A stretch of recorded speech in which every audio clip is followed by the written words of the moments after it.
Movie and Music Network, offering underground, pop, and esoteric cinema. Discover more at movieandmusicnetwork.com. It's not always the same. I have good days, bad days, and on my good days, I can, almost pass for a normal person. But on my bad days, I feel like I can't find myself. How do you go about playing someone with Alzheimer's, since it's such a subtle disease?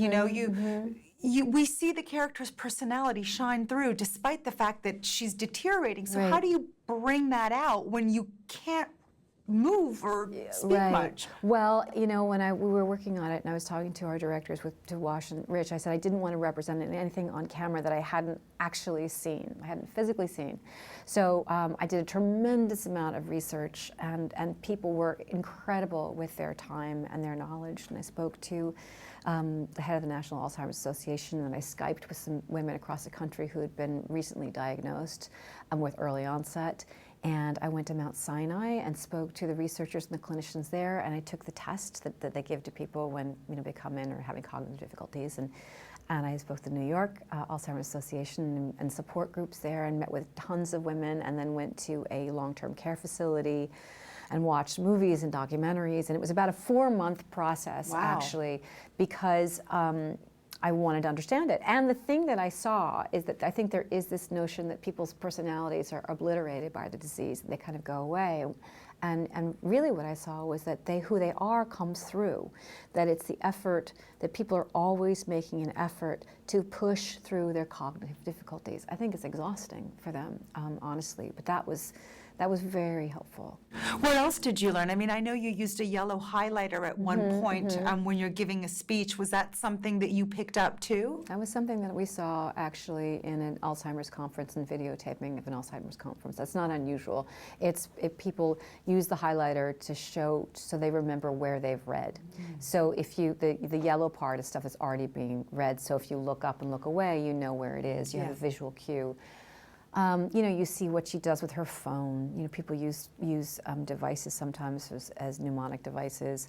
I talk to people about what getting lost felt like, that it feels, it's not like this idea of like, do you go left or you go right, but it's more like a panic attack. It's more like a physical thing. There are spatial issues. It's not just forgetting words. I basically learned a lot about hopefully what it feels like. Not that I know, but I did the research. It sounds, for lack of a better word, very depressing, like for 4 months to pour yourself into this and then shoot. Where do you find the joy and the happiness? There's a tremendous amount of joy, actually. It wasn't depressing because everybody I met was working so hard to figure this disease out. As people who were suffering with it, they were living with Alzheimer's, so it's like, how do you live your best life when you're dealing with this condition? The people who were, the psychological support were absolutely extraordinary. The scientists and the doctors were amazing. Everyone's working towards finding a cure. So I didn't come away with a feeling of depression about it. I felt kind of really inspired by the work that people are doing and the amount of love that they're showing towards one another. Now, Alec Baldwin, did he come on board because you worked with him on 30 Rock? Yeah, he did. I love Alec. I adore him. I just adore him. And every time somebody offered me a comedy, I would text him or email him and say, do you want to do this with me? Can I send you the script? And he always said no. And it's like, don't you have a drama? And I was like, I have this one thing, but I don't think the part's big enough. I think he was literally just joking. And I sent it to him, never expecting he would say yes, and he did. So we were so fortunate to get him. He's such an amazing actor, and he has such incredible energy and vitality and masculinity. I loved working with him. It was a good match, for sure. Yeah. Now, did you have to take time off of Mockingjay in order to shoot this? I would not have been able to make this movie if it weren't for the producers of Mockingjay. I had this, I was sort of booked on that all through the year, and I went to John Killick, who was our producer, and to Lionsgate, and said, would you allow me to do this? And they said, absolutely. There's this month, we can give you the entire month of March off. And they did. So I wouldn't, like I say, I owe this to Lionsgate. They were really, really great in allowing me to do this. And now you've got 2 movies. You've got this big major franchise, this little indie, and then you're on the street, and where do you find the recognition from? I don't know, my family.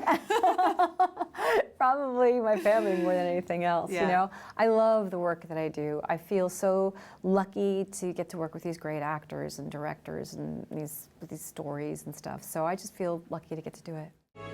Struggling to be a part of things, to stay connected to who I once was.